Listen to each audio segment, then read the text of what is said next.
Looking for the perfect item for that sneaky rogue? Then this is the video for you. Welcome to the Blue Dragon Guild, a channel all about Dungeons and Dragons. I'm Baron. And I'm Mackenzie. Today we're talking about magic items for the rogue. We've each selected one item apiece from common all the way up to legendary for the rogue to be used. For the common item, I used Boots of False Tracking. I thought, being a rogue, trying to be sneaky, these have to be worn by a humanoid. Yep. And as you're walking, you can change the footprint style, also as long as it's humanoid, and as long as it's a sharing of the same size, but it'll make you go through, be able to be untracked, maybe, kind of sneak away, gives you that rogue aspect kind of feel. Yeah, maybe there's a lizard folk that's been terrorizing the town, robbing places, but in actuality, it's the halfling rogue. Yep. You can turn other people and, you see somebody on a wanted poster, you know how their feet are designed? Hey, you're not wanted. The common magic item that I picked was the Horn of Silent Alarm. Now, this isn't really something that you would think a rogue would get. Why would he want an alarm to alert people where he's at? My mind goes to the trickster rogue who's just messing with the guards. Need to create a distraction? Just blow the silent alarm. How it works, you use an action and one creature of your choice hears the horn's blare. And I'm thinking, like I said, gotta make a distraction. You blow into the horn, and the one guard that hears it's just, did you guys hear that? They start thinking there's something wrong with him. So it's just one of those fun, like, trickster rogue items that I think would be really fun. Both of the common magic items can be found in Xanathar's guide. The uncommon item I selected was Boots of Elvenkind. They basically, while you're walking, make no noise whatsoever, and you have advantages on making stealth checks while wearing them. So I just thought, to keep along with the be sneaky, try to sneak away, try to sneak up with somebody to sneak up behind them, especially if you're playing the assassin rogue and you want that surprise. So far I'm going with a lot of shoes. Yep. I think the Boots of Elvenkind are pretty, I don't want to say stereotypical, but stereotypical for a rogue to want, but it's just because they're just that good. The uncommon item that I picked for the rogue were the Bracers of Archery. Another one that just kind of, I don't want to say, like I said, I don't want to say stereotypical, but it's one of those, it's a given that it's good, but it's really good. The bracers give you a +2 to your attack and your damage rolls. Obviously, using a ranged weapon.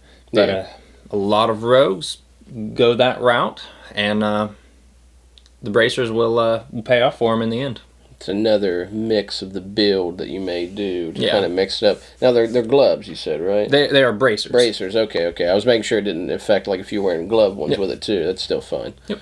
As for the rare item that I selected for the rogue, it was Gem of Seeing.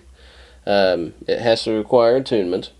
What it does is the gem has 3 charges. It has an action. You can speak your command word, and it spends 1 charge. And for the next 10 minutes, you have true sight for 120 feet, which means you can see through any kind of illusion. There's some sort of magic kind of blocking what's going on. It gives you, which I think is a good idea, if you're going into a thing, rogue set up people or illusion, you want to get your sneak attack on the real thing. Yeah. You don't want to waste it. And this will just automatically zoom in, see, and you'll go, okay, I'm going to go towards this guy. Kind of be more surprised. This gem also regains 1d3 of the expended charges at dawn. So, it'll never go away. You can use them all in one day. You might get 1 back. You might get all 3 of them back. Yeah. It's just the luck.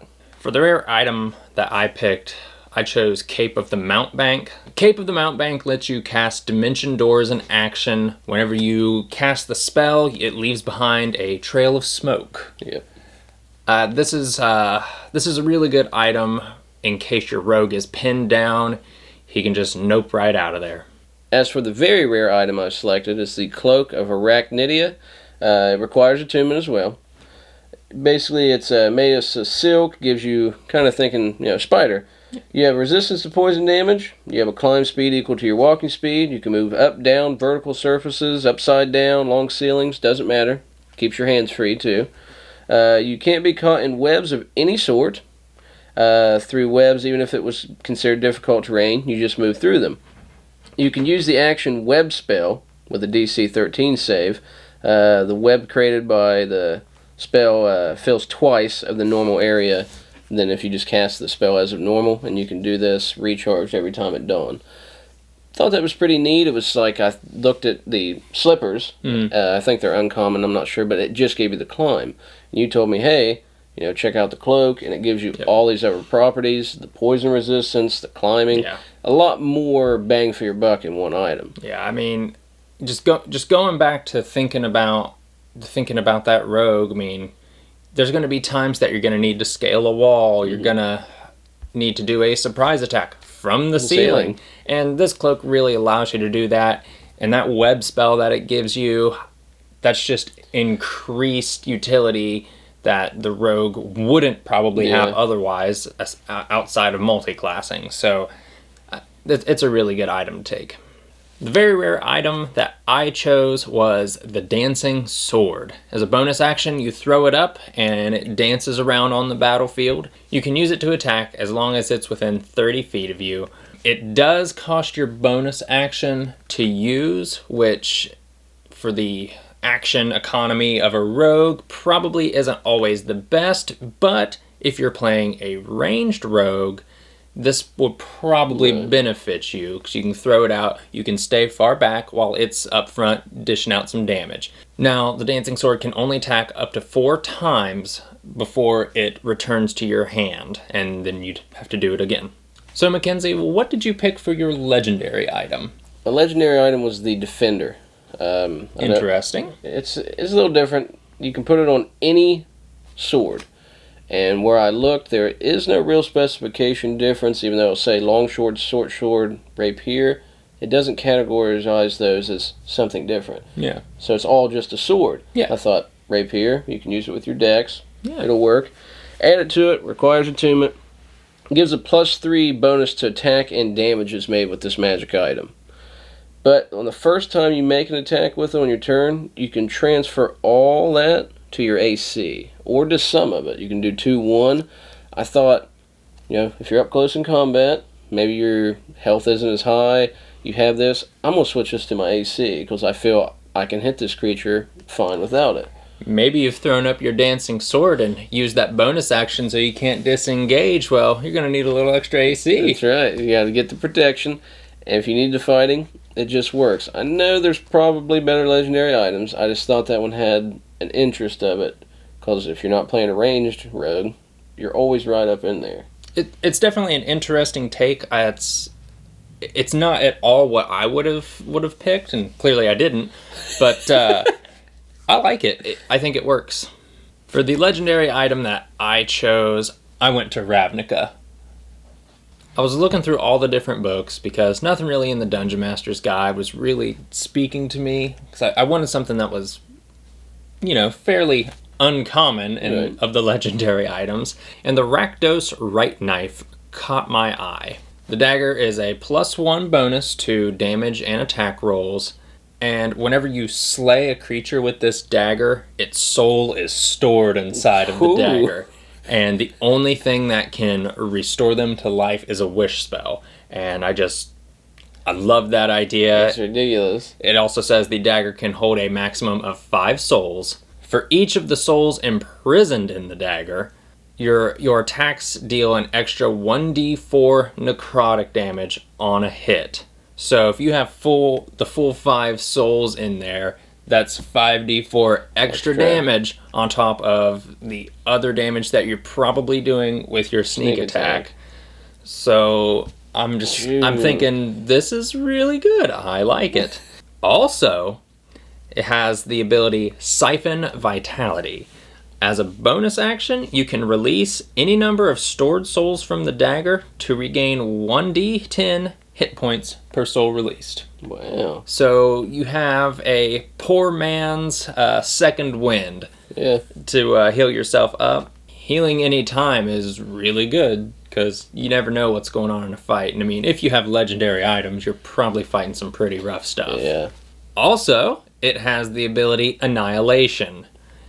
If the dagger holds 5 souls, you can use this property. As a reaction, immediately after you hit a creature with the dagger and deal damage to that target, you can release all 5 of the souls. If the target has fewer than 75 hit points, it must succeed on a DC 15 Constitution saving throw or die. Wow.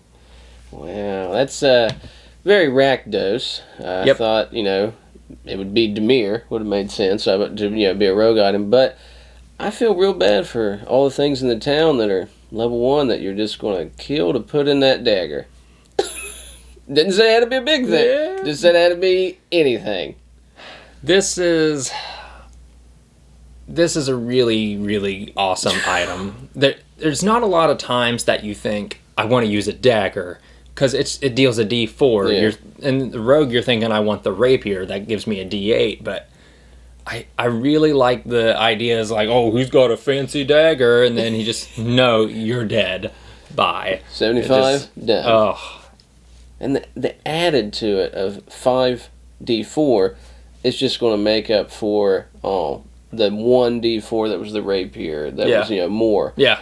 So it's just, you can get so much more. And being, higher level, making level 20s, like you said, added that to it. Add 10d6 with a sneak attack.